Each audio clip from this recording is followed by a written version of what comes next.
विश्व मानवता दिवस 19 अगस्त आज का दिन उन लोगों को याद करने का दिन है जिन लोगों ने मानव होने के नाते इस मानवता के लिए अपना जीवन उत्सर्ग कर दिया, अपना सब कुछ दांव पे लगा दिया।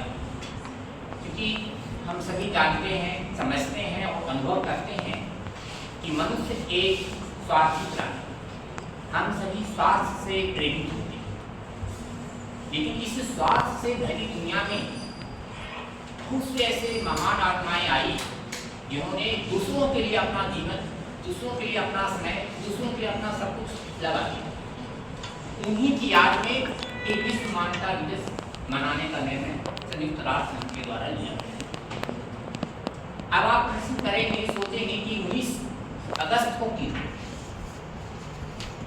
सन 2003 ईस्वी में आप सभी जानते होंगे, इराक का नाम सुना होगा। इराक की राजधानी बगदाद में संयुक्त राष्ट्र संघ के कार्यालय पर आतंकवादी हमला हुआ।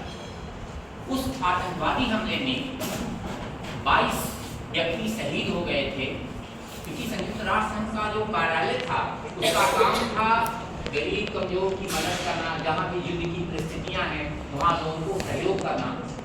और संयुक्त राष्ट्र संघ के एक विशेष प्रतिनिधि भी वहाँ थे, उनका भी इस हमले में मृत्यु हुई। क्योंकि कार्यालय जो था मानवता की सेवा के लिए था, गरीब कमजोर या उन लोगों की सेवा के लिए था जिन पर किसी प्रकार की आफत आती है युद्ध में या आतंकवादी हमले में।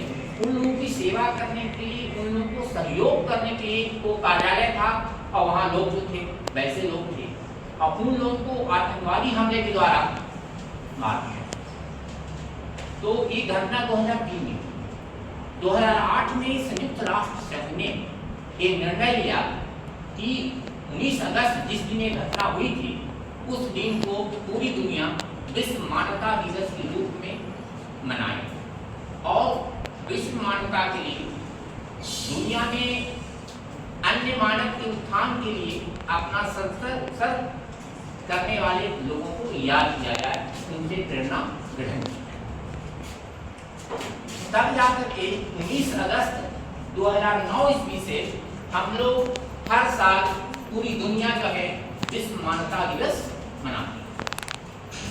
तो जैसा कि हमने कहा कि विश्व मानवता दिवस जो है अन्य मानवों के लिए जो अपना त्याग बलिदान दिया है उसको याद करने का।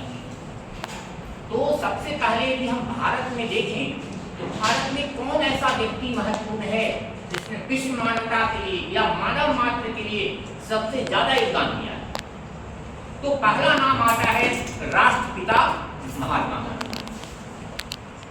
राष्ट्रपिता महात्मा गांधी से संबंधित जानकारी आपको होगी। वो एक अमीर घर से थे, सूट बूट पहनते थे, पैसे की दिक्कत नहीं थी। लेकिन जब वो दक्षिण अफ्रीका से भारत आए और अपने गुरु के आदेश पर वो पूरा भारत भ्रमण कर रहे थे, तो गांव-गांव घूम रहे थे, तो एक जगह जो है जब वो लोगों से मिल रहे थे तो महिलाएं सामने नहीं आ रही। उन्होंने पूछा महिलाएं सामने क्यों नहीं आ रही? तब उन्हें पता चला कि महिलाओं के पास कपड़े, लज्जा ढकने के लिए सही कपड़े नहीं हैं। तो लज्जा बस सामने नहीं आ रही है कि उनके पास कपड़े सही नहीं हैं। तो उन्होंने सोचा कि हमारा देश इतना गरीब है, हमारे सामने ऐसी परिस्थिति है कि हमारी महिलाओं बहनों को लज्जा ढकने के लिए भी कपड़े नहीं है, और मैं इतना सूट बूट पहन रखा हूँ। तो उन्होंने प्रतिज्ञा की कि जब तक हमारे देश के सभी व्यक्ति को जितना आवश्यक कपड़ा पहनने को नहीं मिल जाता तब तक एक धोती में ही काम चला। उस प्रकार उस दिन से एक धोती आधा पहनना आधा